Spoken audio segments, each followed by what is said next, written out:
The void wasn't empty. That was the first lie mortals told themselves about nothingness. True emptiness had texture, a cold, smooth surface that stretched in all directions without beginning or end. Lu knew this intimately, for he had been sitting in it for 100,000 years. He didn't sit on anything. The concept of sitting implied a surface, and surfaces implied existence. Lu simply was, in the way that absence is.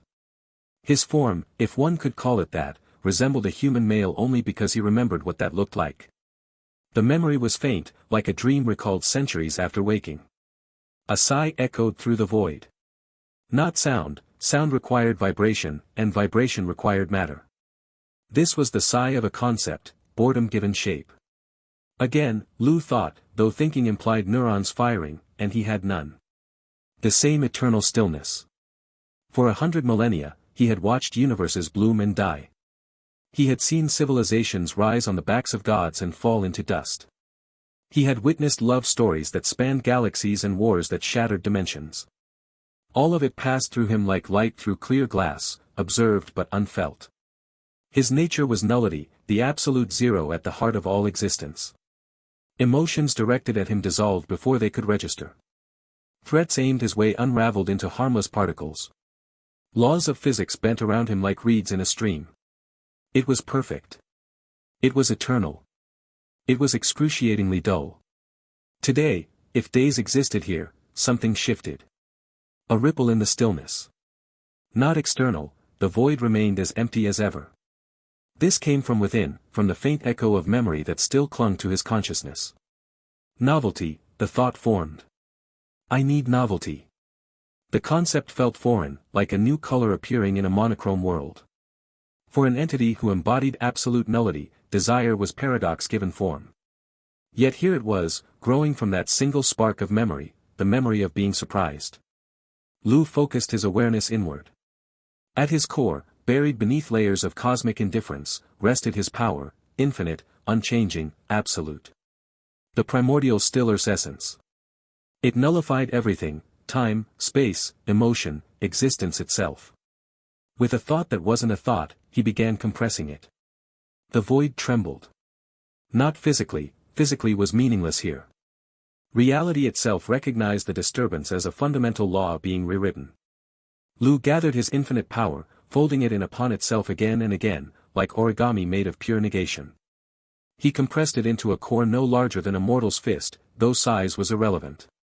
Then he sealed it. The sensation was new. For the first time in 100,000 years, Lu felt limited. Not weak, the core still contained everything he was, but restrained. Like a river forced through a narrow channel. He turned his attention outward, toward the mortal realm. A city appeared in his perception, not because he moved toward it, but because he willed it into his frame of reference. Jade Spring City, they called it. A bustling metropolis of stone and wood, filled with cultivators and mortals alike. The air hummed with chi, with ambition, with life. Lu shaped a body. Not his true form, that would shatter the city by mere presence. A disguise. Human male, approximately 30 years by mortal counting. Average height, lean build, features unremarkable enough to blend into crowds. He clothed it in tattered robes, stained with what appeared to be dirt and old soup. He gave it a wooden bowl, chipped at the rim. Then he stepped from the void into an alleyway behind a noodle shop. The smells hit him first. Garlic frying in oil. Sewage in the gutters. Sweat from passing laborers. For an entity who had known only the sterile scent of nothingness, the assault was overwhelming. Lu actually staggered, catching himself against a damp brick wall. Interesting, he thought, and the novelty of having thoughts that felt anchored to a physical brain was its own revelation. He walked into the street, his bare feet feeling the rough cobblestones. People flowed around him like water around a stone. A merchant pushing a cart of melons didn't even glance his way. A pair of cultivators in silk robes wrinkled their noses as they passed. Lu's Null-Field, though sealed to its minimum setting, still functioned passively. It made him uninteresting, unnoticeable, a zero in the mathematical sense, present but without value. For hours, he simply observed. A fishmonger arguing with a customer over prices. Children chasing a wooden ball. An old woman feeding crumbs to pigeons. Each interaction was a tiny drama, insignificant on cosmic scales but vibrating with raw, messy life. Lu found a spot against a sun-warmed wall near the city's main thoroughfare. He set down his bowl. A passing woman dropped a copper coin into it without breaking stride. The coin clinked against the wood. Beggar Lu, he named himself silently. The title felt appropriate. He was begging, in a way, begging for experience, for sensation, for something other than eternal stillness. The sun climbed toward its zenith. The street grew busier. Carts rumbled past, laden with goods. Lu watched a particular cart approach, pulled by a donkey that looked as bored as he had been in the void. The driver was shouting at people to clear the way.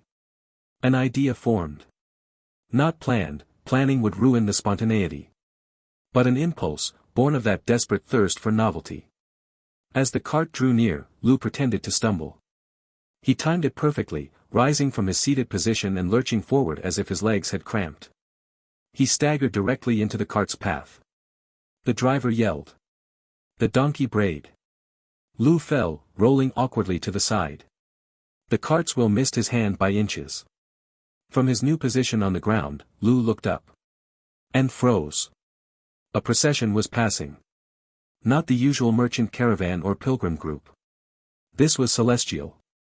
8 figures in white and gold robes floated a hand's breadth above the cobblestones, their feet not quite touching the ground. Their faces were obscured by veils of shimmering light. The air around them tasted of ozone and distant stars. In their center walked a woman. No, walked was the wrong word. She moved with the inevitable grace of a glacier advancing, each step measured, precise, cold. Her robes were the color of midnight, embroidered with constellations that actually shifted and swirled. Her hair fell like a waterfall of ink, held back by a crown of frozen lightning. Her eyes were the pale gray of winter sky before a storm. Celestial Empress Yan Luo. Even in his sealed state, Lu recognized her. The ruler of the ninth heaven. Merciless. Untouchable. A being of such power that her mere attention could warp reality. She was looking straight ahead, her expression utterly disinterested in the mortal city around her. Her entourage maintained a perfect formation, their chi creating a barrier that pushed the crowds back without visible effort. Lu's stumble had placed him directly beneath the eaves of a tea house. He noticed it almost as an afterthought, a loose roof tile, shaken by yesterday's storm. It teetered on the edge, then fell. It fell toward Yan Luo. The tile was simple baked clay, nothing special. But it fell with the certainty of gravity, rotating slowly as it descended. It would strike her shoulder. Not a threat, to a celestial empress, a roof tile was less than nothing. But an insult. A flaw in the perfection of her procession. One of her attendants noticed. A flicker of annoyance passed through the man's veiled face. He began to raise a hand, to vaporize the tile before it could touch his mistress. Lu's Null-Field activated. Not by his will. It was always active, a passive layer around him like a second skin. The tile entered its radius. Kinetic energy, the force of its fall, met absolute nullity. The tile didn't stop. It simply ceased to be tile. It dissolved into fine gray dust that drifted down like ash. The dust settled on Lu's outstretched arm. He had, in his stumbling roll, ended up positioned between Yan Luo and where the tile would have landed. To any observer, it looked like he had thrown himself into the path of falling debris to protect her. Silence fell over the street. The cart driver had stopped yelling. The donkey stood still. The crowds froze. Yan Luo stopped walking. She turned her head. Slowly. The movement was so deliberate it seemed to stretch time. Her winter-gray eyes focused on Lu. For 100,000 years, Lu had been looked at by gods and monsters, by lovers and killers. Their gazes had always dissolved against his Null-Field, their emotions unraveling before they could reach him. But now, sealed, restrained, his Null-Field operating at minimum, something slipped through. Curiosity. Pure, intellectual curiosity. Why would a mortal beggar, a man with zero detectable chi, throw himself before falling debris? Was it bravery? Stupidity? Some calculated move? The curiosity touched Lu's Null-Field. And reflected. It wasn't supposed to happen. His null-field nullified emotions directed at him. But Yan Luo's curiosity wasn't directed at him, not truly. It was directed at the situation, at the puzzle. And Lu's sealed, imperfect field, twisted it. The curiosity bounced back at Yan Luo, amplified, distorted. It hit her not as intellectual interest but as emotional resonance. A spark in the frozen tundra of her being. Lu saw it happen. He saw her eyes change. The winter gray warmed by a fraction of a degree. Her perfect, disinterested expression gained the faintest hint of something. He scrambled to his feet, brushing the dust from his arm. "My apologies, noble one," he mumbled, keeping his head bowed in what he hoped was convincing mortal deference. "I stumbled. Please, don't mind this lowly one." Yan Luo didn't respond. She simply stared at him. The silence stretched. Her attendants shifted uneasily. One of them, a man with silver hair visible beneath his light veil, whispered, "Your Majesty, we should proceed. The heavenly court awaits." Yan Luo ignored him. She took a step toward Lu. Not a floating, celestial step. A normal, human step that actually touched the ground. The cobblestones cracked where her foot landed, fine lines radiating outward. "What is your name?" Her voice was like ice melting, cold but with the promise of movement underneath. "Lu," he said, keeping his eyes on her feet. "Just Lu." "Lu," she repeated. The name sounded different in her mouth. Weighted. Significant. She reached out. Not to touch him, her hand stopped a few inches from his face. Lu felt her chi probing him, scanning for cultivation, for hidden power, for any explanation. His null field passively nullified the scan. To her senses, he registered as exactly what he appeared, a mortal with zero energy. A blank page. That seemed to fascinate her even more. "You placed yourself in danger," she said. It wasn't a question. "I stumbled," Lu repeated, the lie feeling flimsy even to his own ears. "No," Yan Luo's voice gained certainty. "You saw the tile. You moved to intercept it." Lu said nothing. What could he say? The truth, that his null field had automatically nullified the tile, and his position was accidental, would reveal everything. Yan Luo lowered her hand. She looked at him for another long moment. Then she turned to her silver-haired attendant. "Zhao," she said, the single syllable carrying the weight of command. The attendant bowed. "Your Majesty." "Clear the street." "But the procession," Zhao began. "Clear it." Zhao didn't argue again. He gestured, and the other attendants moved. Their chi flared, not aggressively but with undeniable pressure. The crowds backed away. Shopkeepers closed their doors. Within minutes, the section of street containing Lu, Yan Luo, and her 8 attendants was empty of other people. Lu remained standing, his bowl still on the ground nearby. He calculated options. He could end this now. Unseal a fraction of his power, make her forget, walk away. But that would ruin the novelty. That would be returning to the stillness. So he waited. Yan Luo circled him slowly. Her midnight robes whispered against the stones. A beggar, she mused, mostly to herself. No cultivation. No notable lineage. No visible talent. And yet. She stopped in front of him again. "You interest me." The words hung in the air. Lu felt the reflected curiosity still buzzing in the space between them, amplified by his null field into something dangerous. Something that had taken root in her. "This lowly one is not worthy of your attention," Lu said, the formal phrases coming from some deep memory of mortal etiquette. "Worthy?" Yan Luo actually smiled. It was a small thing, barely a curve of her lips, but on her face it looked like a crack in a glacier. "Worth is what I decree it to be." She stepped closer. Lu could feel the cold radiating from her, the kind of cold that exists between stars. Her eyes searched his face, looking for something she couldn't name. Then it happened. Her eyes changed. The winter gray vanished, replaced by a glowing, unnatural crimson. The light wasn't reflected, it emanated from within, burning with an intensity that made the air shimmer. It was the color of obsession, of possession, of love twisted into something sharp and deadly. Lu's Null-Field tried to nullify it. But this wasn't an emotion directed at him, not exactly. It was an emotion born from the reflection of her own curiosity, amplified and distorted until it became something new. Something his field couldn't fully unravel. Yan Luo turned to her attendants. Her voice, when she spoke, didn't sound like her own. It was lower, richer, threaded with a possessiveness that vibrated in the stones beneath their feet. This beggar is mine. She paused, letting the words sink in. Zhao opened his mouth to speak, then closed it when she continued. Anyone who touches him dies. The declaration hung in the silent street, absolute and unyielding as a law of nature. The attendants stared, their veils of light doing nothing to hide their shock. Lu stood perfectly still, the dust from the roof tile still clinging to his tattered sleeve, the copper coin in his bowl gleaming dully in the sunlight. And Yan Luo's crimson eyes burned with a light that promised apocalypses. The cobblestones of Jade Spring City felt colder than usual beneath Lu's worn sandals as he shuffled back toward his alley. The afternoon sun cast long shadows that seemed to stretch like grasping fingers across the narrow streets, and the usual chatter of the market district had taken on a hushed, uneasy quality.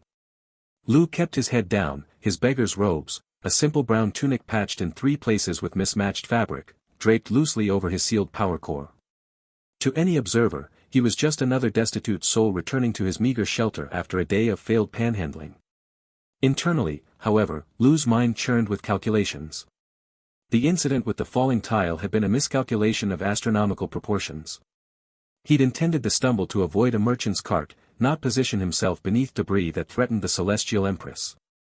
His Null-Field had operated exactly as designed, automatically nullifying the tile's kinetic energy the moment it became a threat directed at him, turning it to harmless dust. But the reflection effect, that was an unforeseen variable.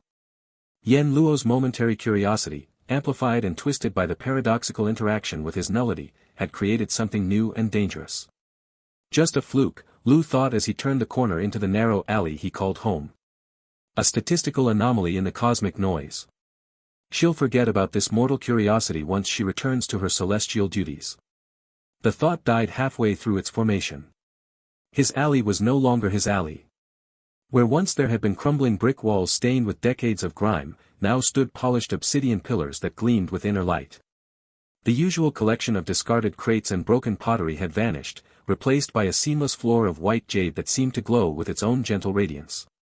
Most strikingly, the entrance to the alley was flanked by 2 figures clad in armor that appeared to be forged from solidified moonlight, tall, imposing celestial guards who stood motionless as statues, their faces hidden behind featureless helms that reflected nothing but the alley beyond.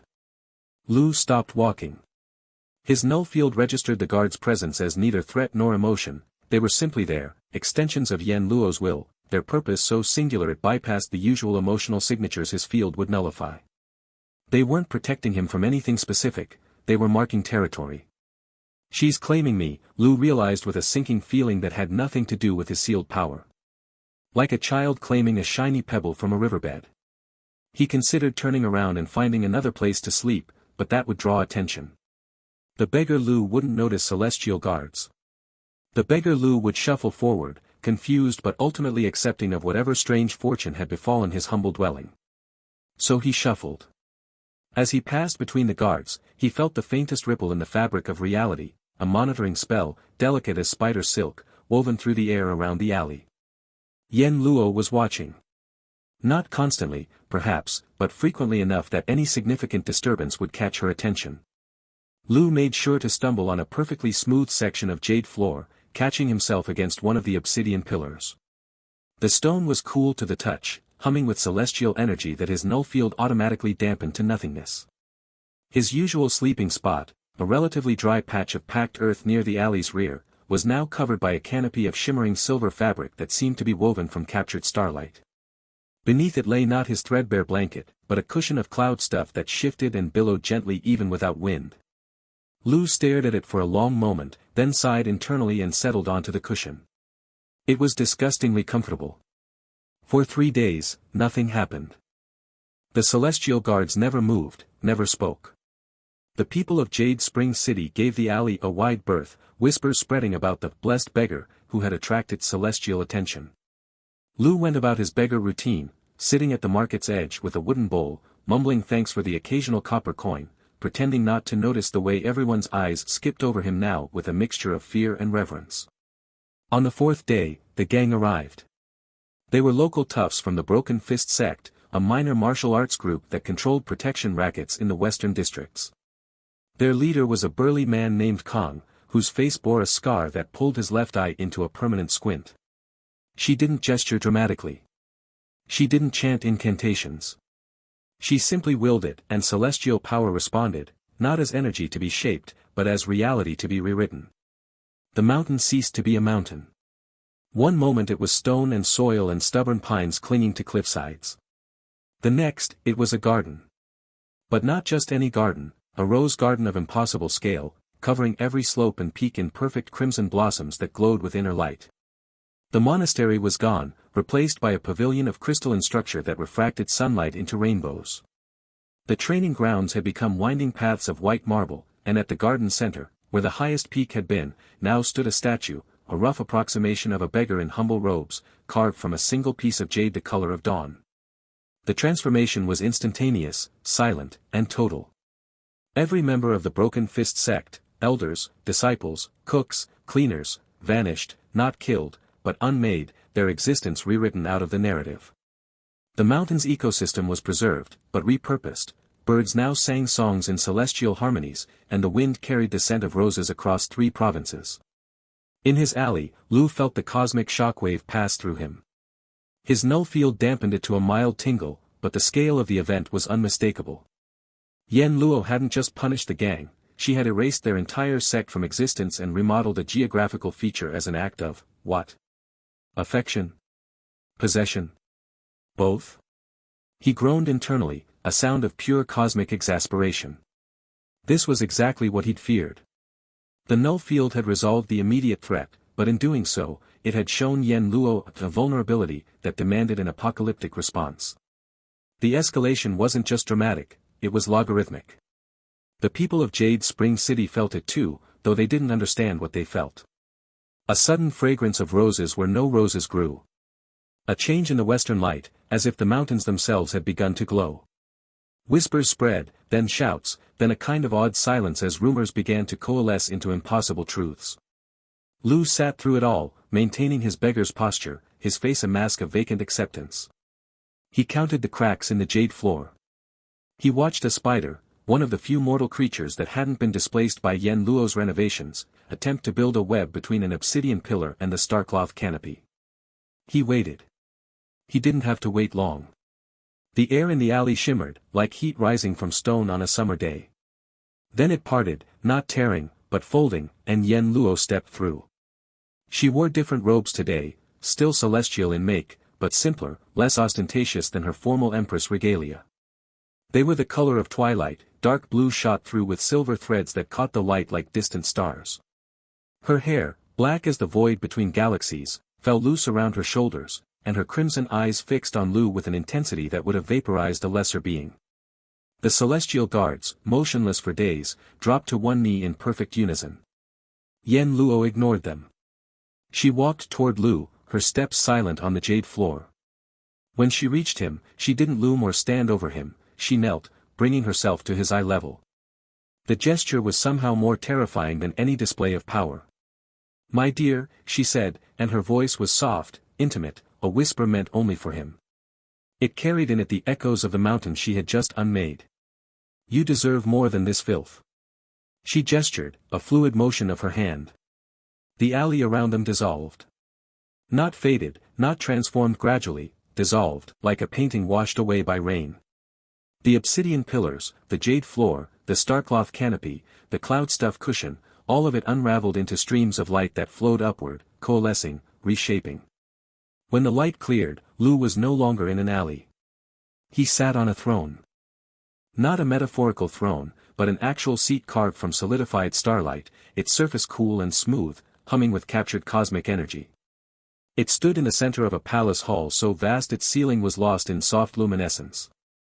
Pillars of crystalline structure held up a dome that showed not stone, but the night sky itself, stars swirling in slow, deliberate patterns. The floor was a mosaic of precious stones arranged in constellations Lu hadn't seen since he'd last bothered to look at the mortal sky 1,000 years ago. The palace had no walls, only arches that opened onto balconies overlooking nothing. Empty space, and beyond it, the swirling colors of celestial realms. They were high above the mortal world, in a pocket dimension Yan Luo had created on the spot. "For you," Yan Luo whispered, still kneeling before him. Her eyes burned with possessive adoration. "A palace worthy of my treasure. No more alleys. No more dirt. No more, mortals." Lu's Null-Field tingled, a persistent vibration at the edge of his awareness. Yan Luo's obsession wasn't just intensifying, it was crystallizing, becoming a structural part of her reality, as solid and unchangeable as the palace around them. And it was all directed at him.